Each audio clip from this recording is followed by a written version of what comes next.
तुमच्या अवतीभोवती कोणी असेल ना, सतत घाबरट वाटणारं, अजिबातच आत्मविश्वास नसणारं, कोणत्याही गोष्टीला अडखळणारं, तर त्या सगळ्या व्यक्तींवर चिडू नका, हसू नका. उलट लक्षात घ्या की त्यांना कदाचित आपल्या मदतीची गरज असेल.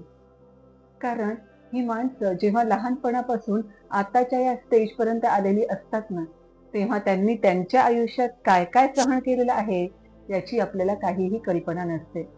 कदाचित त्यांच्या बालपणामध्ये काही वेगळ्या गोष्टी त्यांना सहन कराव्या लागल्या असतील. कदाचित त्यांच्यावर खूप अगोदरच खूप मोठ्या जबाबदाऱ्या पडल्या असतील. कदाचित त्यांना खूप जास्त संघर्ष करावा लागला असेल किंवा त्यांच्या आयुष्यात असे काही प्रसंग आले असतील ज्यामुळे सतत ते खचतच राहिले. अशा लोकांना आपल्या मदतीची गरज असते आणि किमान मदत करता नाही आली, त्यांना आपला हात देऊन वर लिफ्ट करता नाही आलं, तर किमान त्यांच्या त्रासात वाढ तरी आपल्यामुळे होणार नाही याची तरी आपण काळजी घ्यायलाच हवी. Thank you.